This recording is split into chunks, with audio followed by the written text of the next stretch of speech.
I don't sing, I talk my song. Okay? So what's your song? What are you going to sing?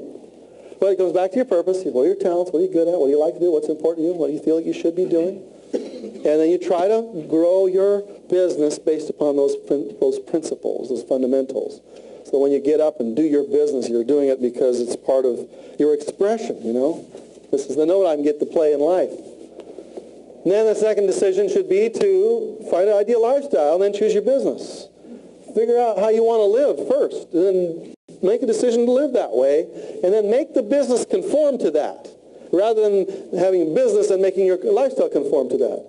Because most people who are going to work today on the freeways are conforming themselves to life rather than having life conform to them. Let the business come to you, not you to the business. Become a preeminent expert in your field, because that's going to be required of you if you're an entrepreneur. You'll always have to be learning and studying. Ride a trend that's on the wax, not on the wane.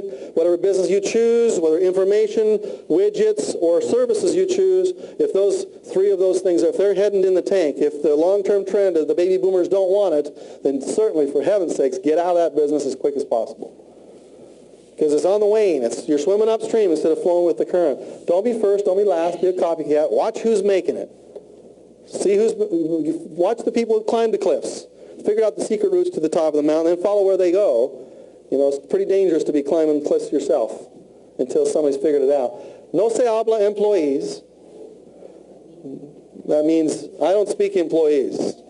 In Spanish, it's no se habla español, no se habla employees. In other words, try to have it as few employees as possible, because employees are being reclassified from assets into liabilities. Employees reduce flexibility, they reduce profit, they reduce free time, they increase hassle, they increase customer and employer liability, and they increase management headache. And is there any doubt about how I feel about employees? Okay. One more time, will be a little more clear for you here. Employees are death. You got to keep your costs down as much as possible. When you think about it, you ask yourself, what's your profit margin? What profit margin? Say 20%. Okay, 20% profit margin. All right, good. How much is it going to cost for you to add that extra secretary, for instance? Well, it's going to be $2,000 a month. All right, then how many dollars did you have to bring in the door to be able to afford that one person? You have to bring $10,000 in the door to be able to afford that one person. Is it easy for you to bring bucks in the door? Can you make $10,000 that easily? If you can't, you got to ask yourself the question: do I need this person? Or would I rather just have no person, therefore I don't have to have the $10,000 worth of income. I just have enough income to be able to support myself. And I know this is a pretty dim view. It certainly isn't going to be any General Motors coming out of this building, or this room here today. I think businesses should be small, should be lean and mean for the future, and therefore that's why I'm recommending this. Constantly simplify, reduce the number of moving parts, maintenance, management time, hassle, inventory, equipment, employees, etc. Constantly reduce your costs. Make yourself obsolete, which means if you don't make yourself obsolete, somebody else will. Your competitor is going to wipe you out. So you have to be constantly reinventing yourself, constantly changing the way you do business to meet what the future is going to look like, because if you don't, you're going to be reinvented right out of your career. Okay, those are kind of some guidelines that you'll be doing if you're going to be an entrepreneur. All right? I'm just trying to point out to you that you've got to be an entrepreneur. Everyone in this room has got to be taking matters into their own hands, period. Now, the piece I want to add now is if I had done the things that I'm going to tell you now before I had done the making of the money, we wouldn't have had so difficult a time in the last 9 years. I'm just going to tell you really flat out that your money's in danger, and you've got to learn how to protect it and shield it. Because if you're all going to create wealth for yourself, if you're all going to be multimillionaires someday, and even that doesn't have to be all that difficult, because if you just take a couple $100s a month and funnel it into the right kinds of vehicles, without doing anything else, every one of you in this room can be a multimillionaire over a long period of time. Some of you will take 300 or 400 years. But that's okay. Every one of you is going to learn how to protect your assets, because you're not going to be here this long, And then when the assets have to get transferred on to the next generation, how are they going to get taken care of? My sister had a very unfortunate thing happen to her. She just had her brand new little baby, her seventh baby, and her seventh. And her husband, who was 42 or 43, got a tumor in the brain, and before long, he was gone. So she has 7 little babies to take care of, and a husband that's out of the picture. And Homer was his name. Homer was extremely smart. He had set it up, put it into various trusts that were impenetrable, trusts where they couldn't get to the money. If they'd been able to get to the money, frankly, they would have squandered it long before the money actually, lasted. It lasted for over 20 years. Put every one of those kids through college, took care of every one of their marriages, took care of her, and for a long period of time. He was smart. He set it up. He says, I know that people don't understand money the way I understand money. They didn't know the skills. He didn't teach them, but nobody teaches us the skills of how to make and manage and keep and protect and control the money. So you have to assume that the people you pass it to don't know what you know about how to make it. So we want to put around you a shield, a very powerful shield to protect your assets. In the 60s and the 70s, you could have assets in your name. You could go down to the county courthouse and look up the assets that where your name was attached, the real estate, the car loans, all that stuff. These are the 90s, folks, and you have to live by totally different rules. And the subject of our discussion here in the next few minutes is how to live like a millionaire but be worth nothing on paper, to be a pauper on paper. Well, let's get to the point of creating the shield around our assets so that nobody ever takes them away from us.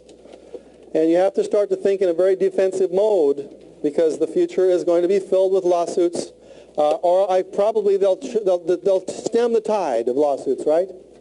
And they'll actually start going down and down and down to where there'll be no lawsuits at all in the country, right? Okay, there are almost 1 million lawyers in America, so what does that tell you? They got to get paid somehow. Now, lawyers have been maligned for a lot. I'm not here to malign my lawyers. I have good lawyers myself. I love my lawyers. They're wonderful. They keep me protected. But this is a dangerous world we live in. Very, very, very dangerous. And you want to make sure that if somebody ever takes it, they don't have a chance to get it.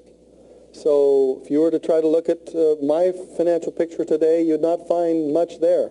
If you try to sue me today, it's going to be a very long lawsuit because I'm not going to be represented by an attorney. I'm probably going to do it by myself. And I'll fight you tooth and nail, and you won't be able to get anything because there's nothing there to get. We live in a nice home we don't own. I drive nice cars that I don't own. We live a nice lifestyle, which I don't own. But we still continue to live, right? One of these days, what is the probability that each of you will be sued for everything you own? What's the probability? Pretty high. 20%. Maybe 20%. If you're in business, over the next 20, 30 years of your life, it's 100%.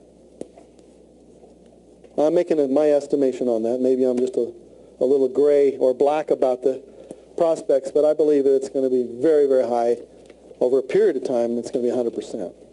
You get sued by somebody, and they're going to want everything you've got. And the first thing the attorney's going to do is look and see how much you do have.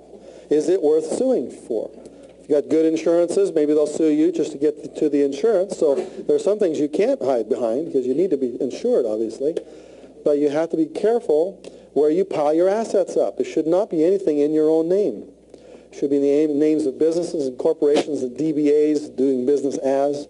It should be the names of family trusts, family limited partnerships, trusts themselves, corporations, etc., on and on and on. It should not be in your own name, period. This is a real game you're going to have to play. It's actually not very fun to have layers of insulation. Maybe if you've got $100,000 net worth, and that's about where you're going to keep it, maybe you won't have to jump through those kinds of hoops. But if over a period of time you grow things that I've been showing you here by taking the wasted parts of your life and just productively invest them for the long-term future, there's going to be many of you in this room. If you do what I tell you to do, have $500, $800, $1 million, $1.5 million, $2 million, $3 million, $5 million, $10 million. For a long period of time, it's totally realistic, isn't it? Totally realistic. And it's not going to require huge amounts of risk on your part. The only risk that you'll have is, how do I protect that so nobody gets to it? So, remember I said that each of you should be operating your business off of purpose? Well, this is my purpose statement, and I think every one of you in the room should have one. Purpose statement is the guiding light for your business. It's the rudder for your business. You get up in the morning, you ask yourself the question, what am I supposed to do today? And this is my guiding principle. My purpose is to inspire and to empower people to achieve their destiny. When I get up in the morning, I ask myself the question, how can I inspire and empower more people today to achieve their destiny? Inspire means, how can I place hope in people? And how do you quickly place hope in people's lives? You make it understandable. You teach it in a way that they can really get it. That's one of my skills. That's why Nothing Down was so successful. I took the gobbledygook of business and investing and translated it down to things that people understand. Have you had the world of money translated down to something that's easier to understand for you here today? Yes? So that's one of my skills. It gets something that's inspiring because you say, well, I can do that. Yeah, $1 a day? I can do that. The empowering part is giving people the tools, not just the belief or the hope, but to give them a real tool to go out and do it. And when I teach you this seminar, have there been any tools I've given you? Okay, what specific tool, thing have you got that you can build financial freedom through? It's a little power planner. That's a tool I created specifically, especially for you, as a tool that you can use to help build the success for yourself. The knowledge is also a tool that you're going to be using. The attitudes, as we build towards giving you those tools, there are two reasons why conspicuous consumption is on the way out. Number one, it's economically stupid. A conspicuous consumption will mean flaunting your wealth. It's economically stupid. And two, it's dangerous. Sixth great danger of the modern entrepreneur: being sued by a C, being sued by a competitor, being sued by an employee, being sued by a customer, being sued by a partner, being sued by a FM, family member, or being pursued by a GA, government agency, or gangster, I guess we could throw that in there, government agency. The probability that one of these things is going to happen to you is about 100%. It wasn't that way in the 80s. It wasn't that way in the 70s. But the 90s is going to get worse and worse and worse. So I got to protect myself. So the strategies to protect yourself and your assets. You've got to operate your business from a corporate entity. Some of you are going to start small, and you'll say, well, why do I need to do this stuff? Let me show you why. Okay, suppose let's say those of you involved in USANA, for instance, and you really figure it out, and you really work hard at it, and you create a stream of income of $5,000, $6,000, $10,000 a month coming into yourself. It's residual. You work hard at it. It's been a couple of years, okay? Now, you started out small. It was first $100 a month, and it was $500 a month, and then it was $1,000 a month, and it built up over a period of time. Now, when it's, say, $5,000 to $10,000 a month, you get sued for somebody who's disgruntled with you for whatever reason it happens to be. Are they just going to sue you for a little bit, or are they probably going to sue you for everything you got? Okay, how do I get around that? I've already got this stream of income that's been flowing into my life. I've got a pattern of it. I've created a trail of it. It's in my bank accounts. It shows it right there. Now, I say, well, I got to avoid this lawsuit. So what I'm going to do is I'm going to transfer that money out of my name and put it somewhere else, right? What do we call that in legal terms? It's a conveyance. It's a conveying. You're conveying to some other entity your stream of income. When you convey from one person to another person, what does it create? A paper trail. Well, a paper trail, number one. Number two, it creates a taxable event.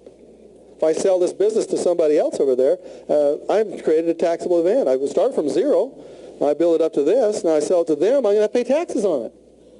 So that's one of the reasons I want to do it early, because I don't want to have to wait later and have to pay all the taxes by transferring it. The second or the third reason, besides the paper trail and the fraudulent or the conveyance part, the taxes part, is what we call fraudulent conveyance. That means if you lose the lawsuit, then they're going to go back and ask you, have you transferred any of your assets under oath in the last XYZ months? I'm not sure how many months they'll ask you for.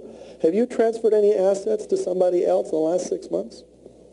And you're going to have to answer under oath. Yes, no, yes, I have. I actually gave my sister-in-law my diamond ring so that, they wouldn't take it. Okay, that's a fraudulent conveyance if you lose a lawsuit. They're going to ask you those questions. And if you fraudulently, that means breaking the law, transfer that asset to somebody else trying to get away from the lawsuit, they go get that from them. And they'll sue your sister-in-law to get that ring back. It's going to create a real mess. What you want to create is 5 years before the lawsuit happened, you want to create the entity, the corporation, or the family trust, or whatever vehicle you're going to use. You want to create that entity before anything bad happens. So by the time something does happen, or if it does happen, you have now created this entity that is, a legal protection for you, and there won't be any taxes because you want to sell it, you own it, or you control it, and there won't be any, shall we say, fraudulent conveying of assets. And I'm highly recommending that you set it up before you make it. Because if you're all going to make it, you're going to create a stream of income, and you need to build it from the very beginning. I certainly wish I had done that for myself. So you need to operate your business from a corporate entity. You must avoid putting assets in your name. You must carry adequate liability insurance.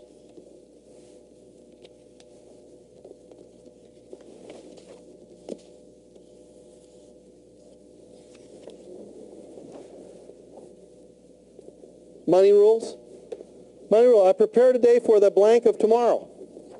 The catastrophes of tomorrow. I hadn't prepared for that avalanche. I am prepared now.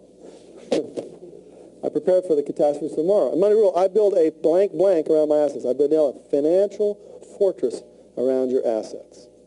Now, I'm going to finish up with rule number 7, or secret number 7. I want you to see why you're going to set up your corporation now, because you're not going to be here forever, and you need a vehicle that transfers into future generations without you being there. And you need to set it up now. If one of the major reasons for you to have your wealth is to help other people, then make sure that the money flows for generations to other people, not just to your kids when you die. You probably shouldn't be giving lots of money to your kids when you die. They probably won't know what to do with it. I want them to earn it the same way I earned it. I want them to learn how to manage it. I want to put in certain rules. If you manage it well, you get more of it. You don't manage it well, you don't get more of it. And I want to set up certain institutions to receive monies that flow to me. So the reason that we're setting this up is not only just for protection today, but for long-term gift giving. Okay? Because secret number 7, and I've already alluded to this to you earlier today, is that the purpose for money is to help other people. Yourself included, by the way. You want to make sure that you're at the top of that list. You're going to get helped. But I'm going to ask you this question. If you were a billionaire, which people would you help with your money? Because every one of you has a list of people you automatically think of. When you're watching the television, they come on the TV and you go, oh, if I had money, I would help those people. And then other people will come on the TV, equally as deserving, and you go, let them starve. And every one of us has different groups of people. Some of you will say, it's kids, I gotta help kids. And other people, homeless people, and other people, people with hearing disabilities or certain physical handicaps. Every one of us has purposed ways for our money to go. In other words, when you came here, you came with a mission to help certain specific groups of people. This is my personal belief, so I'm just sharing you what I believe, that those certain groups of people are right now in the year 2010 looking back to you, and they're saying, are you going to do what it's going to take for you to do in order for you to be able to help me in the year 2010? And so I'm going to ask you right now for you to think in your mind as you set up your corporation, as you set up your trust, where is this money going to go? And I would submit that each of you has a different group of people. But it's just like having a purpose. It's like having something that drives your life. If everybody would just do and help the group of person they were sent to help, then there wouldn't be any poverty on this planet. But most of us kind of assume that somebody else is going to do it, right? Like Catherine Genovese in New York City, who went home that night and the guy attacked her with a knife, and they looked out the window, you remember the story, and watched her get attacked. And they all came to the window and watched it and went back to their TVs. She screamed again. They came to the windows again, watched her down there. He stabbed her again. They went back to their TVs. She screamed again. They came to the windows a third time and watched her get stabbed and went back to their televisions. And then they wrote an article about how cold New York was. It has nothing to do with how cold New York is. It has everything to do with the assumptions people make and what they call pluralistic ignorance. They came to the window, they looked across the hall, they saw other people's faces and assumed that they had called and went back to their TV. I'm going to ask you to assume that nobody has called and that you are personally responsible for the people you were sent to help. Personally responsible. And if it starts with $10, then help them with $10. Go out and find somebody you can help and really get it done. And assume that no one else will do a doggone thing unless you do it. Personally responsible. And that the money that flows to you, I promise you, I guarantee you, that if you set that as an attitude, the universe will flow the funds to you.